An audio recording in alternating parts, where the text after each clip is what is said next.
醒了，欢迎加入青云宗。这是你的身份牌、储物袋以及外门弟子入职须知。明天参加修仙基础与宗门文化培训，为期3天。本月 KPI 是引气入体，注意，试用期3个月，达不到转正标准就要被优化。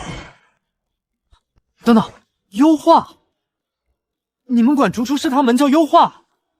不然呢？现在各大仙门都讲究人孝，宗门给你提供了平台，你要懂得感恩。对了，飞剑配额每月1把，但最近推行绿色出行，建议步行。这是弟子手册第38条明确规定，严禁在宗门内御剑超速，违者扣绩效。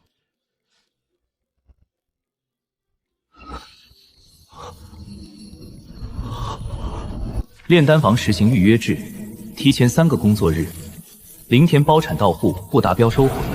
飞剑5年强制报废。心魔考验进入待提升名单。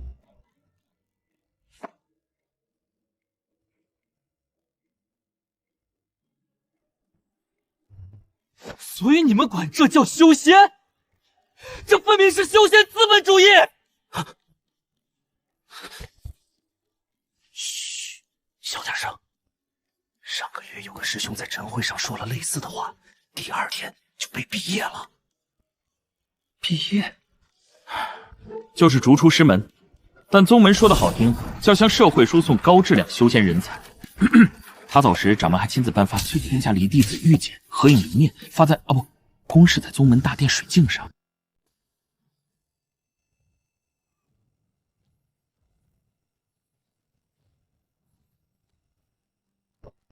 那剩下的1天呢？剩下的1天，用来参加自愿加班修炼。当然，这是自愿的，不强制。不过不参加的话，季度考核会标注缺乏奉献精神，影响年终奖。不，影响年终大笔名额。等等，我有问题。那如果自愿加班时走火入魔，算工伤吗？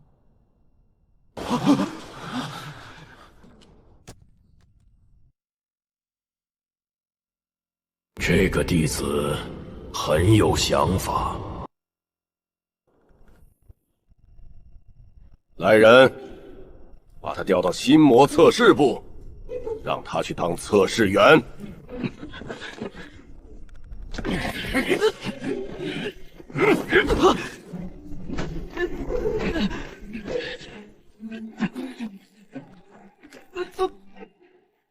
心魔测试部是什么鬼？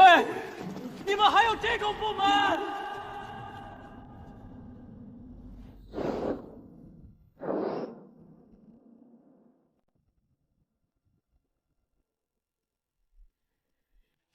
小莫啊，你的心魔测试数据显示，你的执念是质疑权威，这很危险。不过没关系，我们新引进了沉浸式心魔疗法，你只要通过测试就能转正，就是让你进入幻境，体验各种职场。修仙困境，磨练道心。来，戴上这个心魔头盔，签了这份自愿入幻知情同意书。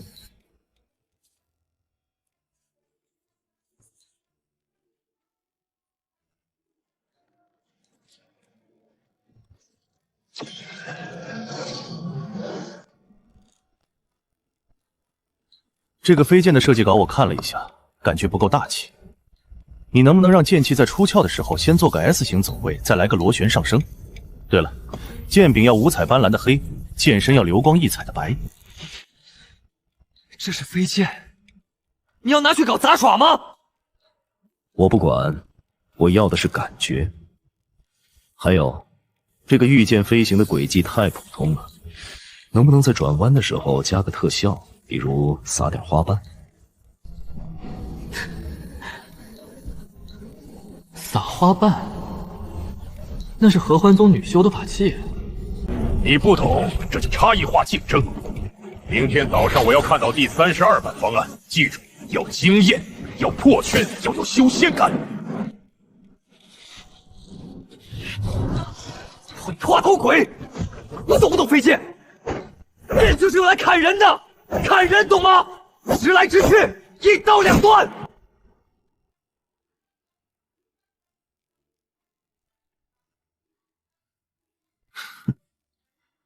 你情绪这么激动，是不是道心不稳？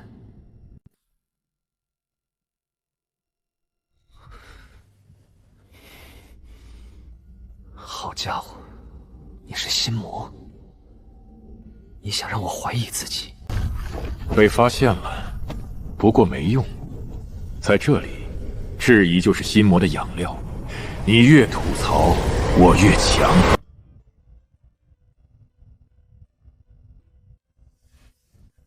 是吗？那如果我比你还像甲方呢？你这个心魔啊，表现力还是太单薄了，恐怖氛围营造的不够，建议加一些 jump scare。还有，你这个台词太生硬了，要自然一点，最好带点网络热梗。另外，出场时间太短，观众记不住你，建议增加戏份。但考虑到成本，可以先做个低成本版本，测试一下市场反应。你自被你打赢了。对了，你这个幻境的色调也太单一了，要高级灰，懂吗？莫兰迪色系。还有，你这个看不清脸的设定太老套了，建议换成看清了但记不住，这样更有悬疑感。你闭嘴！我不管，明天早上我要看到新的心魔方案，要惊艳，要破圈，要有心魔感。记住，我们是双向奔赴，你要对齐我的颗粒度，形成闭环。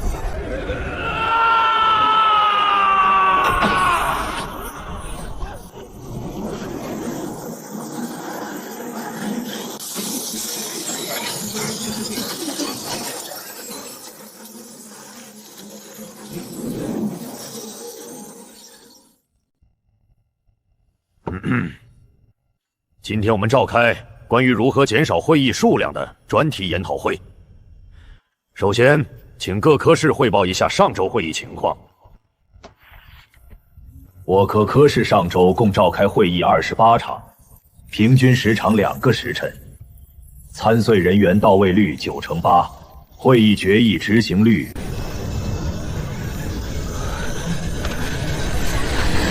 等等！你们开28场会来讨论怎么减少会议？这位小同志，不要打断会议流程。下面我们进入第2个议题：如何提升会议效率？我建议以后每场会议都增加一个会议效率评估环节。那评估会议要不要也开会讨论？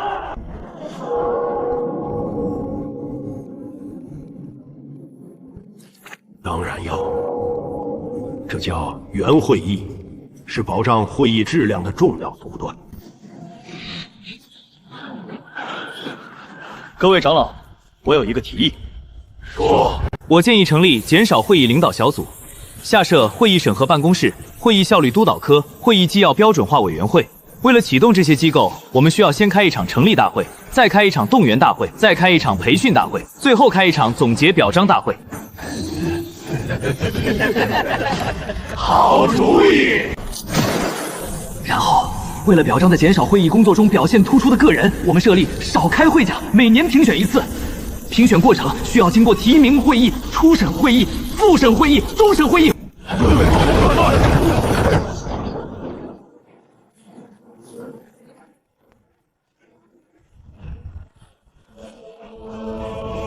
此子大才。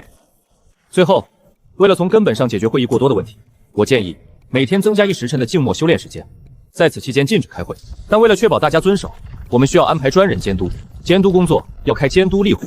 来啊，互相伤害啊，用魔法打败魔法！哈哈哈哈哈哈！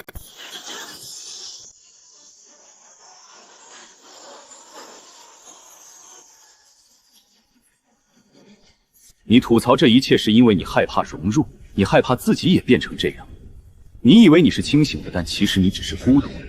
在这个世界里，要么同流合污，要么被优化，你选哪个？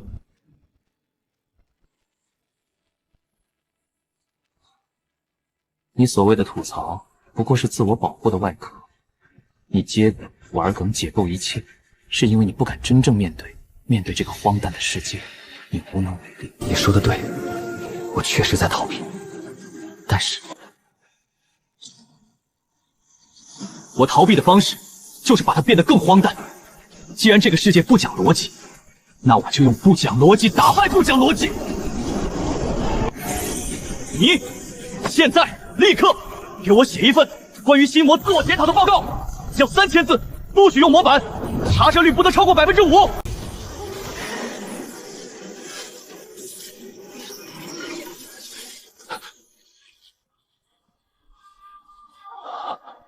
你作为我的心魔，这个月 KPI 完成了吗？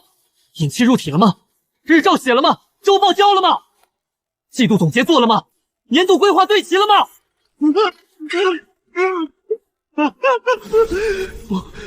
我是心魔，我不是社畜。心魔也要996，天道也要写 PPT。吐槽能量化作实质，整个幻境如镜子般碎裂。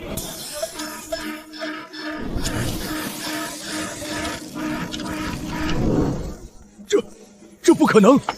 心魔强度已经调到最高了，他居然在反向输出。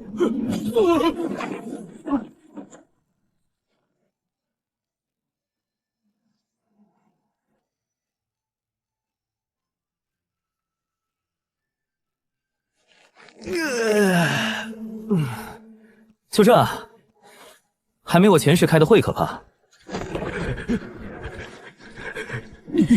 你到底是什么人？我是一个路过的人。对了，部长，你这个幻阵的界面设计太老旧了。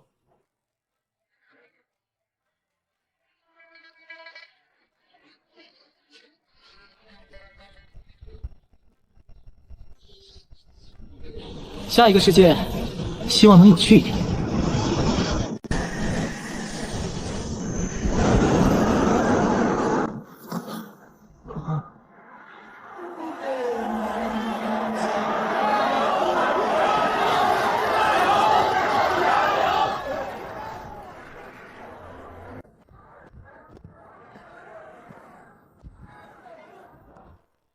Welcome to 武林有嘻哈，这里是第36届江湖说唱大赛的现场，我是主持人包打听。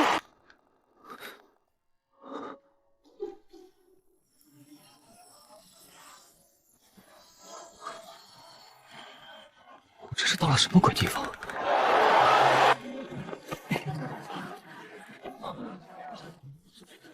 兄弟，你也是来参加海选的吗？你是哪个厂牌的？厂牌？我是路过的。路过的，那就是散修 flow 啊！我跟你说，今年竞争可激烈了，峨眉派签了武当山 Records， 少林派加入了少勋山杠，连魔教都组了黑木拉 Clam。你一个散修很难的啦。等等，你们江湖门派是说唱厂牌？不然呢？现在谁还打打杀杀呀？都什么年代了？江湖讲究的是 peace and love， 用 flow 解决争端，用韵脚分胜负。上个月华山派和衡山派争夺5月盟主，双方各出5人 battle， 最后衡山派因为用了长头书 diss 被判犯规，华山赢了。那武功呢？武功是辅助的，内力用来增强喷火量，轻功用来舞台走位，暗器用来……暗器被禁了。去年有在对手唱 hoop 的时候扔飞镖，被终身禁赛。下一位选手来自无名小派的莫文。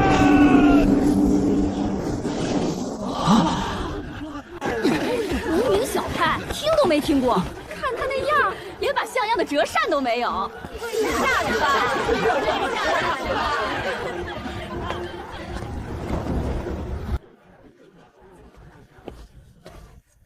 选手莫文，请开始你的表演。主题是江湖，现实一炷香。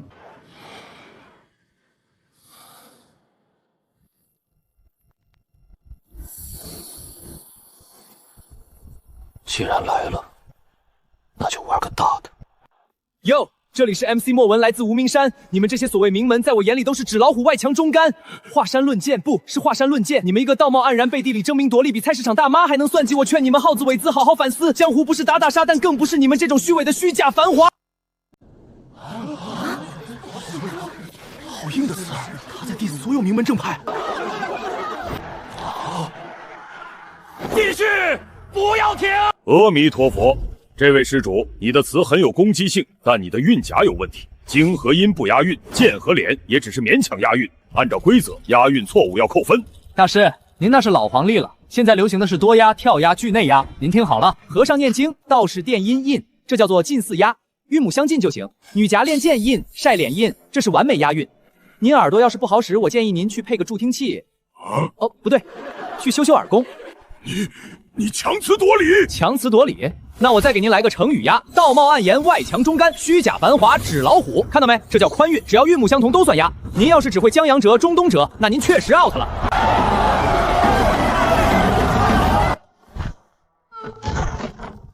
哼，词风凌厉，但缺乏内功。说唱之道在于气，你的气息不稳，后劲不足。气息？您说的是这个吗？我今天就让你们见识什么叫真正的肺活量！这是狮吼功？不，这是 Flows Lion Roar。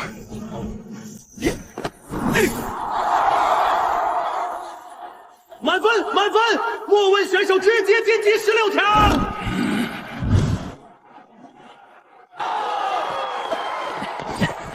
兄弟，你太牛了！你刚才用的是什么流派？这叫吐槽说唱，简称土唱。土唱，好名字。对了，我叫李醉，也是散修，要不要加入我们醉仙楼厂牌？你叫李醉？是啊，怎么？没什么，就是觉得这个名字很有醉意。醉意那是上个版本的玩法了，现在这个版本诗意不值钱，押韵才值钱。走，我带你去见我们老大。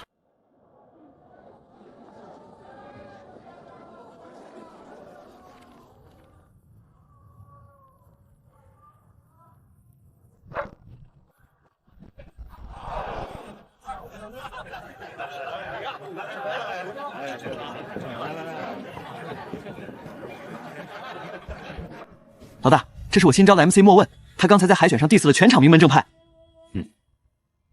有胆量，但你知道为什么散修很难出头吗？因为没资源。不，因为名门正派掌握了运输，他们垄断了押韵的规矩，说什么是正韵，什么是邪韵，我们散修用的韵都被他们叫江湖秋口，上不了台面。所以我要组建一支队伍，在决赛上打败名门正派，也就是说唱之王的仇环。只有拿到仇环，能修改运输，让散修的 flow 也能被承认。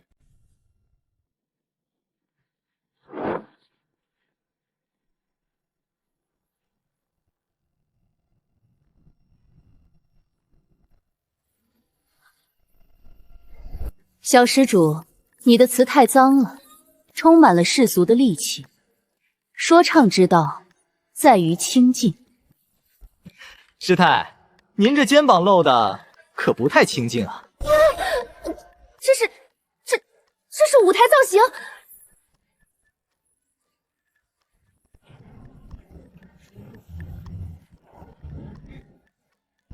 比赛开始。阿弥陀佛，善哉善哉，金口清慧，善哉一口清味。正统，大气。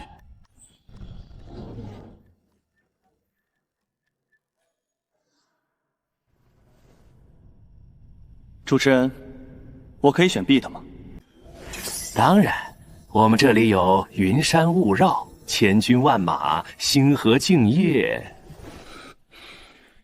我要千军万马，但我要自己改变。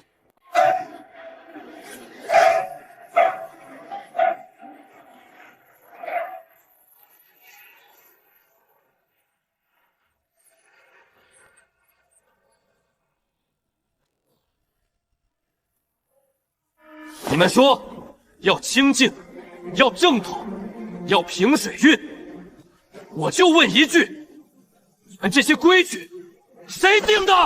左横先躲在幕后，想着缩头乌龟不敢现身，只害你们这些傀儡出来，装什么名门正派的大人？我今天就揭穿你们的画皮，让江湖看看真相。什么五岳联盟，分明是五岳传销，拉人头收会费，搞层级画大饼。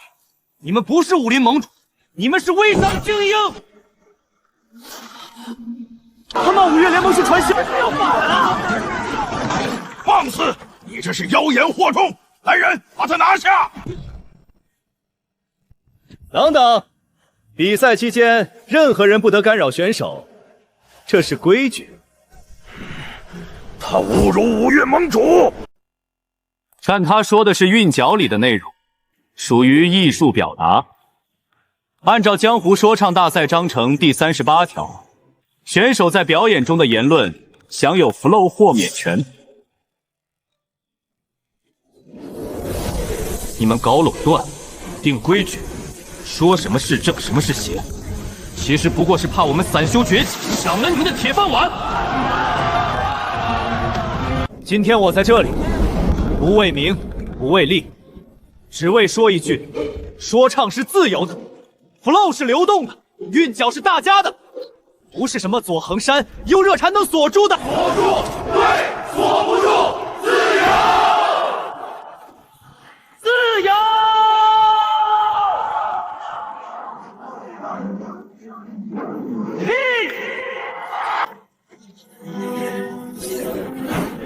莫问，莫问，莫问！去掉最高最低分，莫问晋级8强。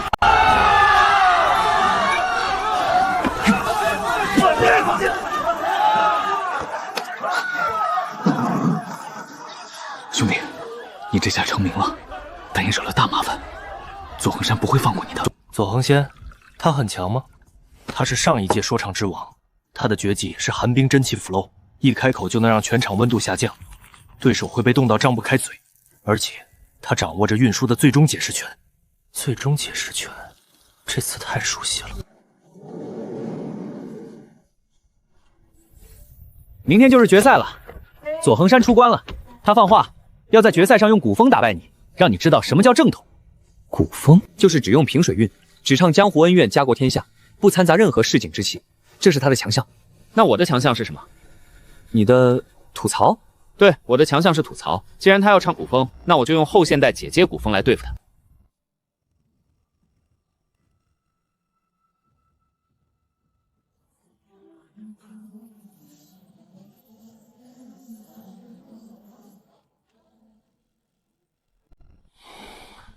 天下英雄出我妹，一入江湖岁月催。霸业宏图谈笑中，不胜人间一场醉。画旗挥鬼羽，白骨如山鸟惊飞。尘世如潮人如水，只叹江湖几人回。正统大气，王者风范。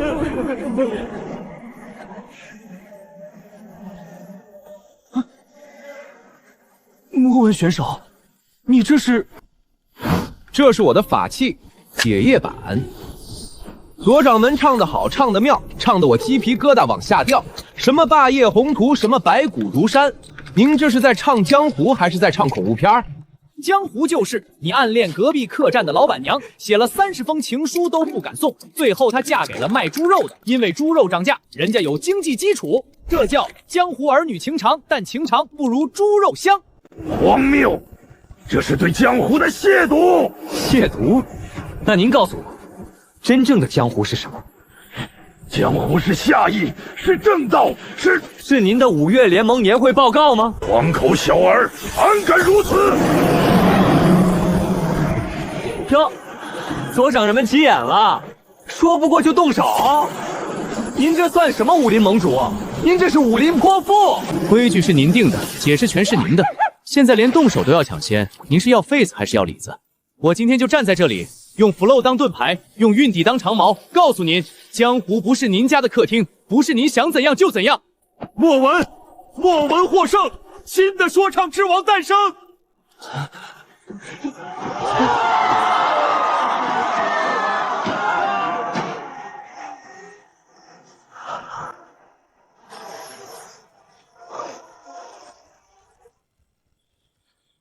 目标莫问，你违反了诸天剧本管理条例第11454条，擅自篡改剧本逻辑，现予以拽捕。你们这些管理局的人能不能有点创意？每次都是这套台词。闭嘴！运输我留给你了，记住，说唱是自由的。下一个事件，希望能更离谱一点。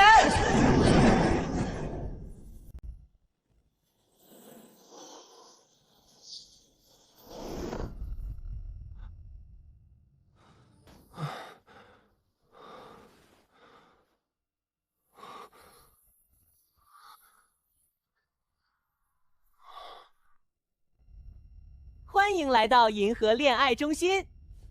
地球人，你是来参加星际相亲大会的吗？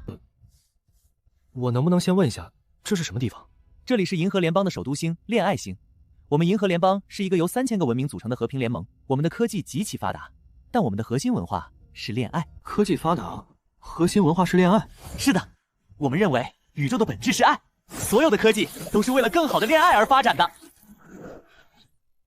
比如，我们的战舰是爱心形状的，因为爱能征服一切。我们的武器系统发射的是玫瑰激光，因为玫瑰代表热情。我们的防御系统是暧昧力障，因为暧昧让人心动。那你们打仗怎么办？打仗？哦，你是说情感纠纷调解吧？上个月我们和暗黑单身帝国发生了冲突，因为他们宣扬单身贵族理念，我们认为这是对爱的亵渎，所以我们发动了心动攻势，向他们发送了10亿条情书，导致他们的主脑因为心动过度而倒机了。对了，地球人，你的恋爱指数是多少？我们需要登记。恋爱指数就是你的心动的频率、暗恋的次数、表白的成功率等综合数据。我们银河联邦的所有公民从出生起就会植入恋爱芯片，实时监测恋爱指数，指数越高，社会地位越高。我们的总统就是一位恋爱指数高达99999的终极海王。海王当总统？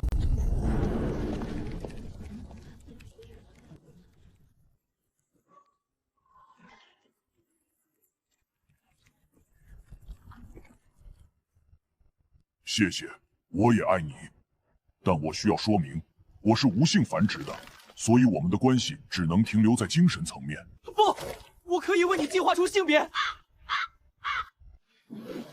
亲爱的石头人，你的坚硬让我心动，你的沉默让我着迷。虽然你没有五官，但在我眼里，你比超新星还耀眼。这太硬核了。各位公民，紧急通知！暗黑单身帝国发动了已读不回攻击，我们的前线部队正在遭受严重的心理打击，请所有恋爱指数高于100的公民立即前往支援，用你们的热情回复治愈他们。已读不回攻击，这是我们宇宙最可怕的武器。当你发了消息，对方显示已读，但就是不回复，这种等待的煎熬会让恋爱脑崩溃。暗黑单身帝国掌握了这种技术，我们的士兵正在大规模心碎。那你们没有防沉迷系统吗？防沉迷那是对爱的不尊重。第一舰队发送早安问候，第二舰队发送吃了吗？第三舰队准备晚安轰炸。我们要用持续不断的关怀击穿他们的冷漠防线。司令，我能问一下你们的战略目标是什么？让他们感受到爱，然后投降，加入银河联邦，一起恋爱。如果他们就是不恋爱呢？那就一直发消息，直到他们感动为止。这叫骚扰，不叫感动。地球人，你的想法很危险，你是不是恋爱指数很低？我检测一下。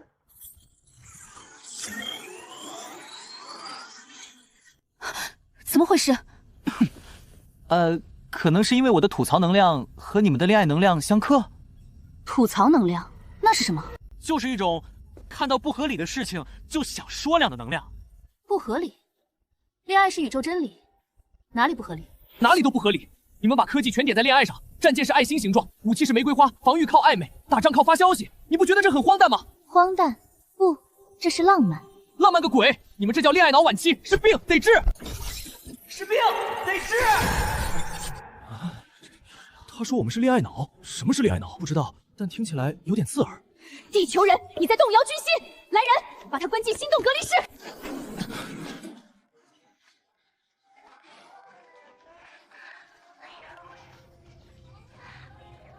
哼，就这，还没我前世看的短剧狗血。夕阳下的拥抱，不热吗？穿那么多布捂痱子吗？雨中的亲吻，雨水不咸吗？星空下的誓言，不糟吗？他要是听得懂吗？你都觉得小的脑袋伤胸了，要是听得懂，他早就跑了。检测到异常能量变动。你们这些外星人活了几10万年，科技能星际穿越，结果满脑子还是他爱我，他不爱我。你们这进化树点歪了吧？真正的爱不是群发情书，不是暧昧立场，不是已读不回就心碎。真正的爱是……算了，我也没谈过恋爱，但这不妨碍我吐槽你们。嘿。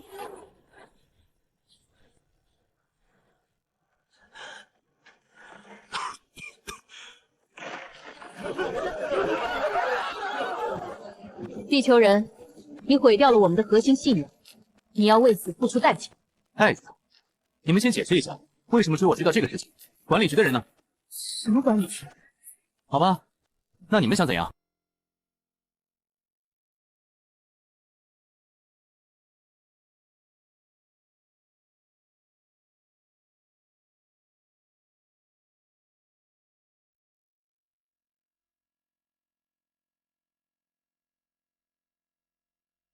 我们要启动终极武器——心碎指导弹。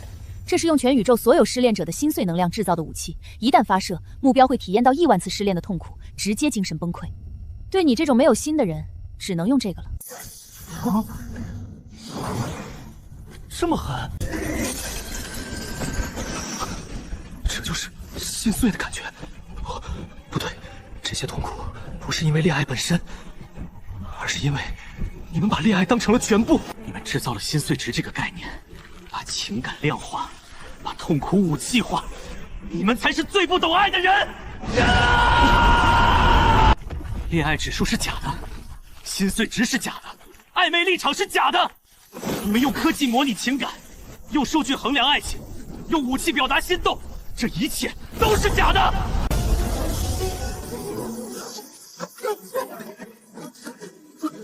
不可能，恋爱是真理。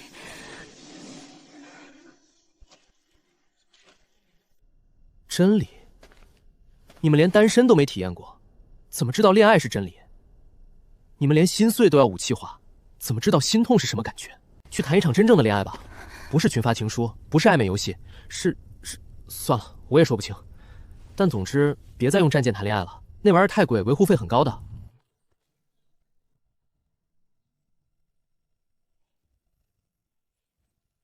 目标莫问，你连续破坏3个世界的剧本逻辑，罪加3等。现启动逻辑抹除程序，将你从所有剧情线中删除。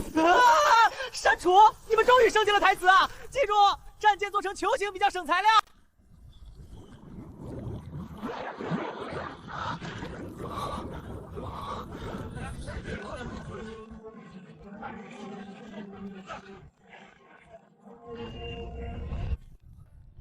新来的，怎么从汤锅里出来？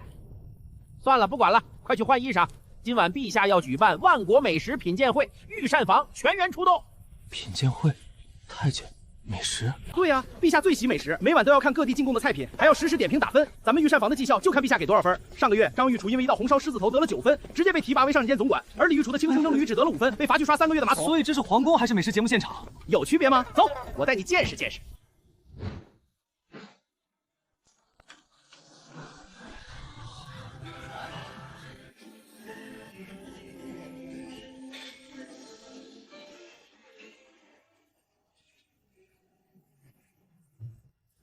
陛下头上的是天眼，可以把品鉴画面实时显示给后宫嫔妃和文武百官看。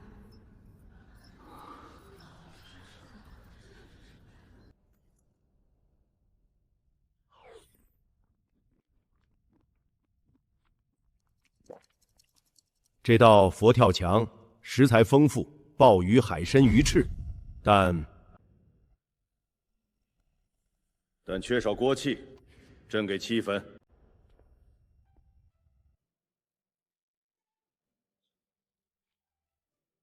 这道桂花糕甜而不腻，造型精致，朕给8分。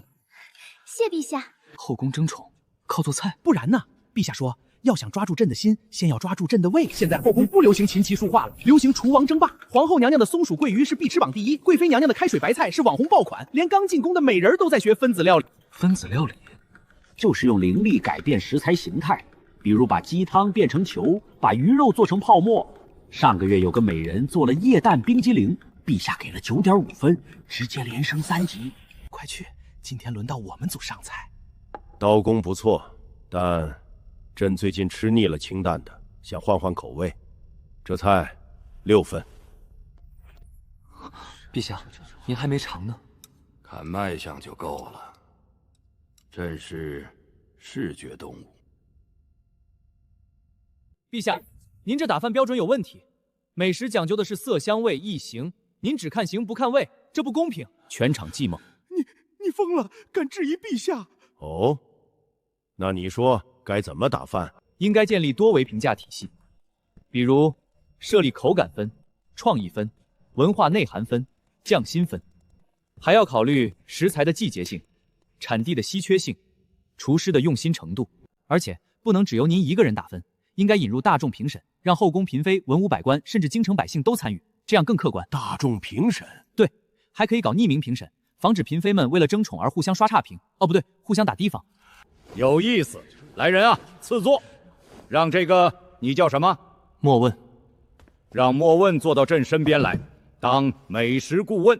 莫问在皇宫里待了几天，发现这里的美食文化已经畸形到了极点。御膳房分成了传统派和创新派，后宫嫔妃们为了高分开始探店，偷去京城各大酒赖招牌全号复刻。如果被发现抄袭，会被群嘲，甚至降位。更离谱的是，朝廷的奏折系统也变成了美食点评。报，北境蛮族入侵。知道了。对了，北境的羊肉怎么样？新鲜吗？如果新鲜，送一车来，朕要做涮羊肉。陛下，这是军情，军情哪有食材重要？再说蛮族入侵不就是来抢吃的吗？朕赏他们几头猪，让他们回去不就行了？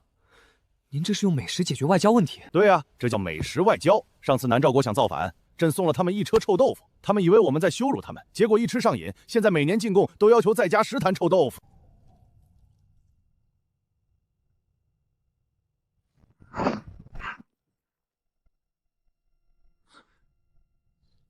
你是什么人？我是黑暗料理界的，你蛊惑陛下，让皇宫美食圈乌烟瘴气，我要替天行道。黑暗料理界，我们坚信，美食应该是黑暗的、痛苦的、让人难忘的。你们这些追求色香味的人，是对美食的亵渎。所以你们就是差评师？不，我们是反美食主义者。我们认为，吃是原罪，恶才是真理。那你们还叫料理界？这个，我们的名字是有点矛盾，但重点不是这个。受死吧！看我的化学攻击，卑鄙！砍令了，这么轻，这叫战术，这叫战术。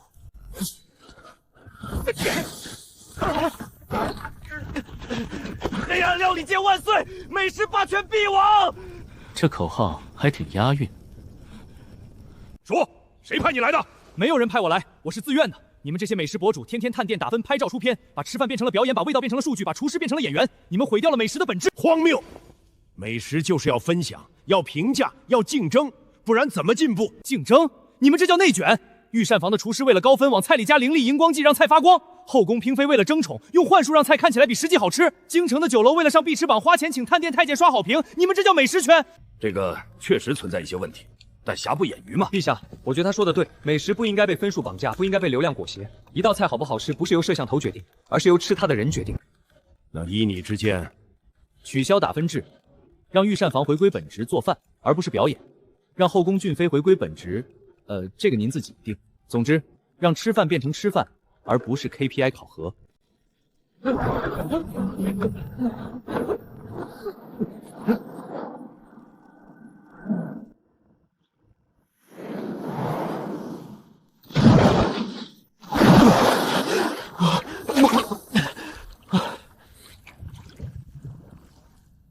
新来的，泡够时辰了没？泡够7个时辰就能开阁了。你泡了多久？我刚进来。那你完了，这是7窍通气汤，没泡够时辰就出来，浊气没顺透，会成牙革体的。牙革体？就是一辈子打不出修为阁，修仙之路断绝。我叫蒲团，是你的师兄，欢迎来到静音宗，修仙界最后一片，最安静的一片净土。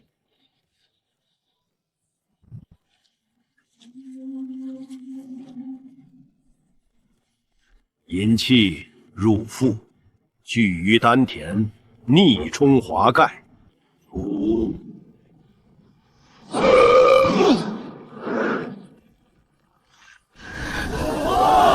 好够，绵长有力，余音绕墙。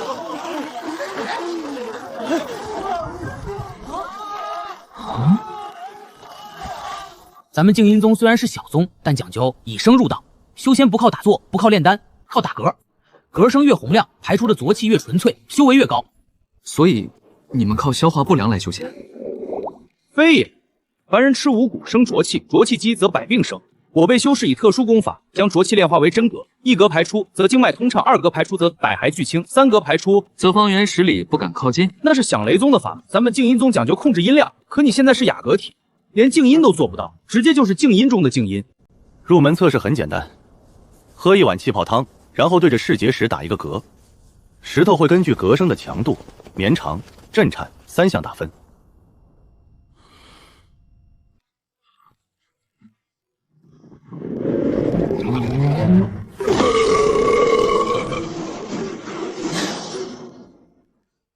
还行，不在厨房烧火。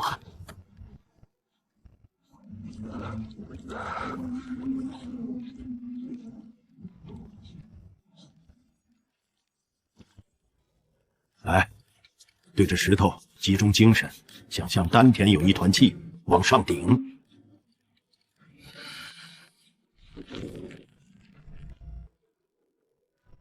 再来。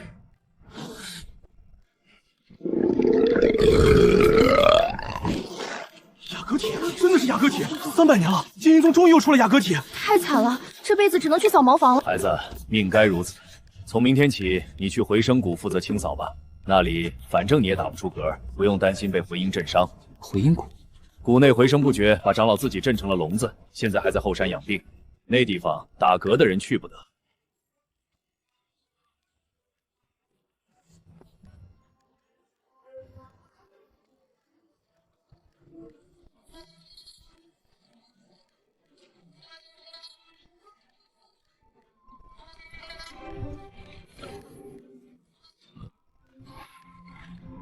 靠打嗝修仙，这剧本。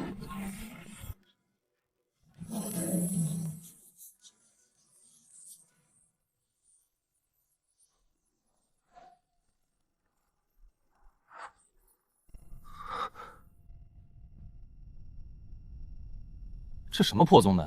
修仙靠打嗝，打架靠对喷。长老一个嗝掀翻屋顶，弟子一个劫，一个折。破门破宗门破宗门，靠打嗝，靠打嗝，靠打嗝，靠打嗝。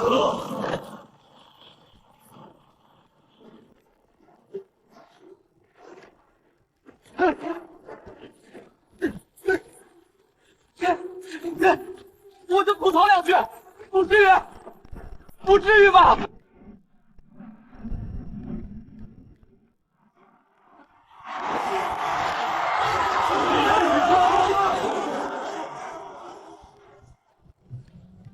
你虽然打不出嗝，但你长得还算周正，站在队伍最后面充个数，显得咱们人多。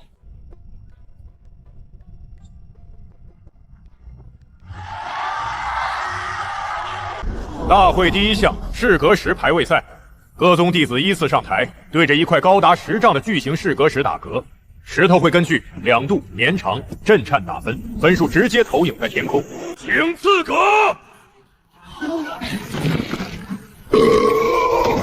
亮度90分，绵长85分，震颤88克，总分263，目前第1。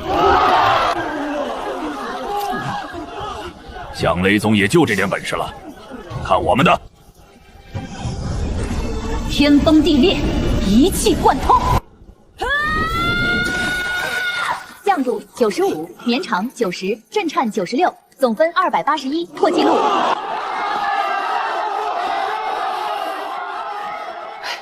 完了，天崩宗出了个爆音仙子，咱们没戏了。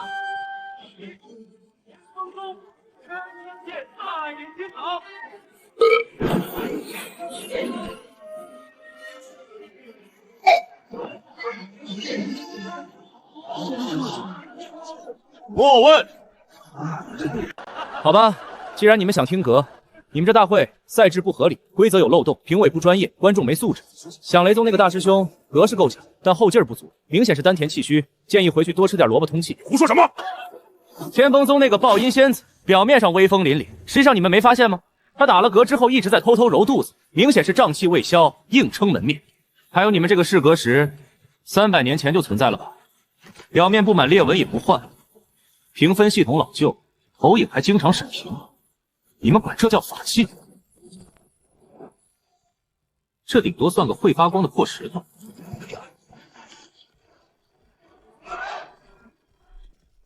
最可笑的是你们这些修士，一个个追求歌声响亮，却忘了修仙本质是修身养性的。你们每天琢磨怎么打出更响的歌，怎么不琢磨怎么做个更好的人？